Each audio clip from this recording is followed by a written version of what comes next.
people from all over the world. It was Bhaktisiddhanta Saraswati's dream being filled. And yet, many of Srila Prabhupada's own godbrothers, his inner spiritual family, were blaspheming him. And even trying to stop any progress from his movement to spread. Trying to forbid them from getting any land in Mayapur.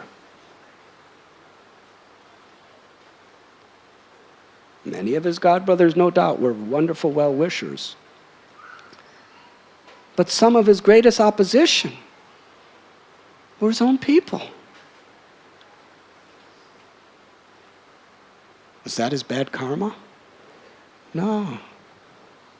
It was Krishna allowing these people to do what they do just to glorify Srila Prabhupada's heroic devotion for all time to come.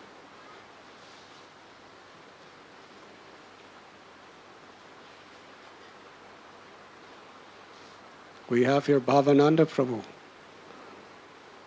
In Prabhupada's last days in Vrindavan, he heard how there was a major attack on our temple in Mayapur. People were coming with weapons, with guns, to break the deities, to kill. And he fought to protect Prabhupada's temple. And the police took the side of the aggressors. Srila Prabhupada got the news that Bhavananda Prabhu was put in chains and dragged through the streets as a criminal. What did Srila Prabhupada do when he heard that? He wept tears that my devotee is willing to go through all of this humiliation, suffering, and danger just to serve me. Srila Prabhupada expressed his eternal debt to this disciple. So similarly, when we undergo the difficulties of material existence and remain faithful to Krishna or spiritual master, how much of their heart's mercy we receive.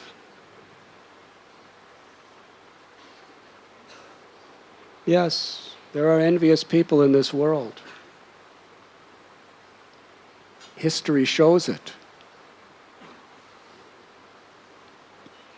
Why did Adolf Hitler kill so many millions and millions of Jews?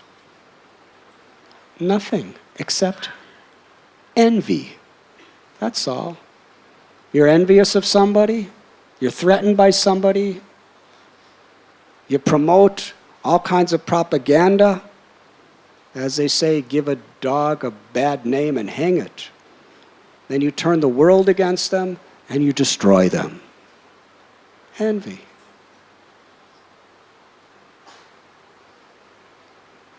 But there's a problem here. Because the only reason anybody comes to this material world in the first place is due to envy. And the only reason anyone stays in this material world is because of envy. So we're thinking that this world is a nice place? Everyone, except the very, very advanced spiritual devotees of the Lord, is potentially envious of anybody else. We come to this world because we want to be enjoyers, we want to be controllers, we want to be proprietors. That is Krishna's position.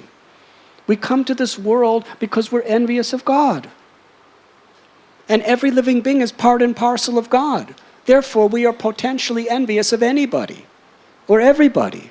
It's just a matter of circumstances that awaken that. Here in India, even amongst some of the best, most wealthy, successful families who have millions of dollars or billions of dollars, the children are worst enemies. Yes? the father's making money so that the children will be happy, right? But it doesn't always work that way. You make money for your children are happy, but there's nothing that hurts the father or mother more than hatred between the children. Yes? Can you believe how that must hurt the parents? When their children hate each other, trying to destroy each other? So they have all this money and then they start fighting over the money. And they become lifelong enemies. The only time they see each other is in the courts. Not even willing to speak a word to each other. Promoting all kinds of propaganda against each other. Brothers and sisters. This is not uncommon. It's becoming uncommon not to be like that as Kali Yuga progresses. Look at Aurangzeb. He was so envious. He killed his own brother. He imprisoned his own father so that he could have power. And he was envious, we saw in that drama. He was envious of the Govinda temple. It was so high and so beautiful. Destroy it. He was envy of the Adi Keshava temple in Mathura. So many millions of people coming there, so beautiful, so much devotion. Destroy it and kill them. It's not in the name of religion. It's in the name of envy. Envy is such a deep-seated, seething anartha within the heart. And Krishna tells Arjuna in Gita, you can understand this message because you're non-envious. If you're envious, you cannot even understand the Bhagavad Gita. You cannot even understand the crystal clear commentaries of Srila Prabhupada. We see that people can take Prabhupada's purports and twist them in so many ways and believe it.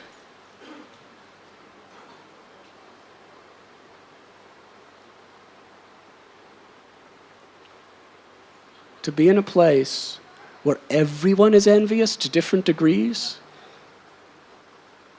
and according to how they're incited by different circumstances, sometimes they like you, but the next minute the very person who likes you can be your enemy.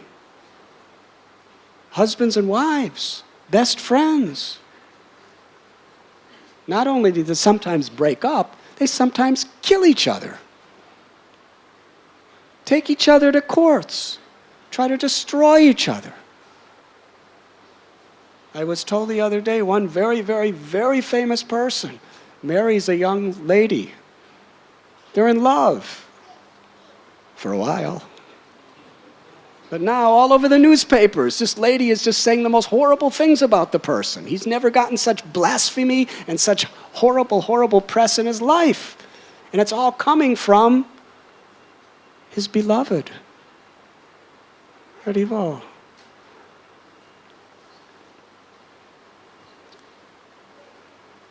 Srila Prabhupada said this movement cannot be disturbed from the forces without.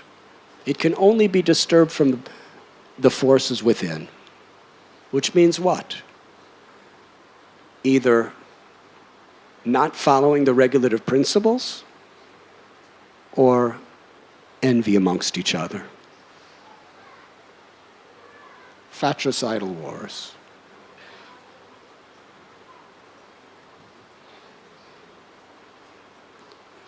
Here we are learned to pray to Lord Balaram to protect us from angry snakes and envious humans.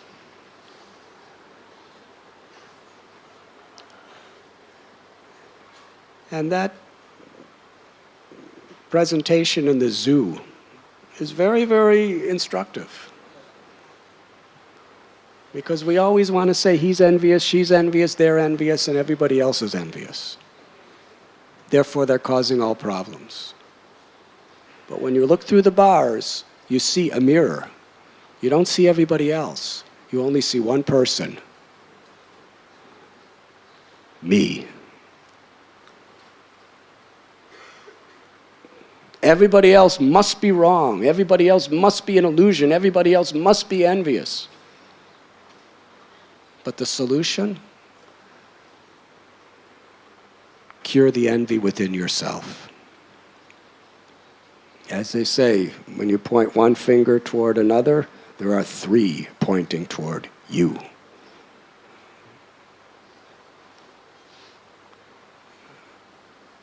Srila Prabhupada was not impressed when people would find faults with others. He was impressed by people who tried to remove their own faults. It's easy to find faults in others. Any coward could do so. Any fool could do so. And even if the faults are true, what's so great about talking about them? Some people, they concoct faults about other people. Some people actually see faults in people and broadcast them. Anybody could do either one. Doesn't please Krishna. It could only impress envious people. The Bhagavatam says, men who are like dogs, hogs, camels, and asses, they're very much impressed by people who are bigger, better dogs, hogs, camels, and asses.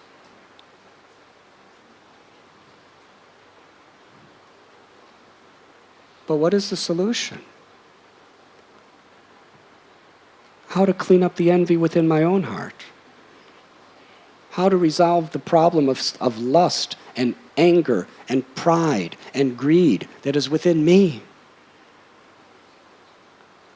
If you can't do it to yourself, you cannot help anybody else.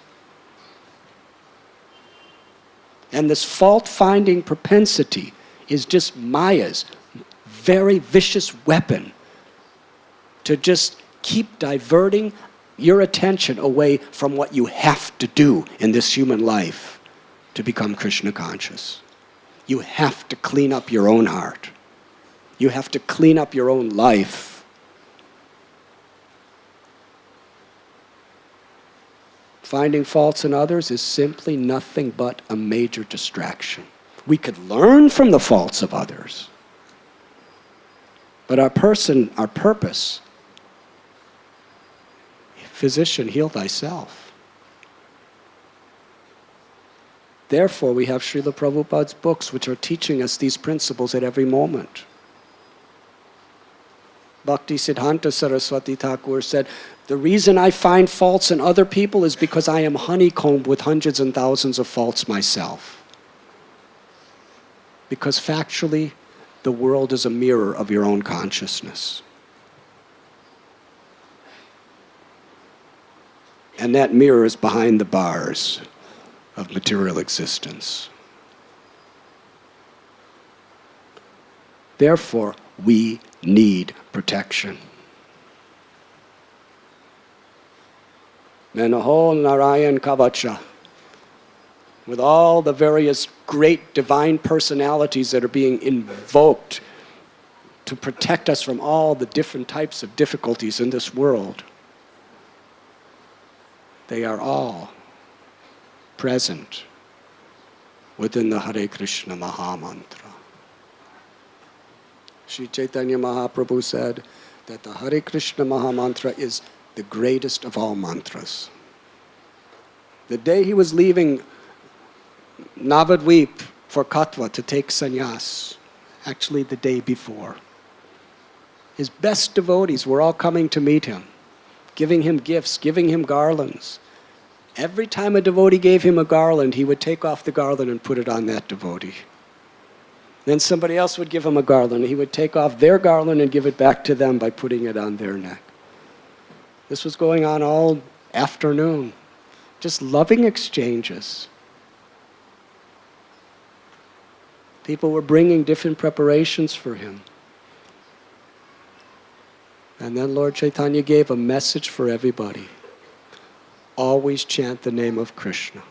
never neglect to chant the name of Krishna in any situation you're in.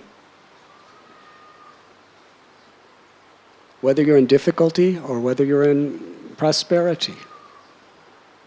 Whether you're awake or asleep or eating or drinking or anything else you're doing, along with it, chant the name of Krishna. Krishna is our supreme mother and father. A son or daughter who does not honor with gratitude the mother and father is sinful. Krishna is our eternal mother and father. If we do not show our gratitude to him, we are sinful. He's giving us everything. And how to show our gratitude? Krishna tells us how to show our gratitude. Satatam kirtayanto mam, to chant his holy names. Always. It's Krishna's word. He said, this is the Maha Mantra. It is the greatest of all great mantras. All other mantras are included in this mantra, and it is the essence of all mantras. So all of you together, in every situation, raise your arms and loudly chant the holy name.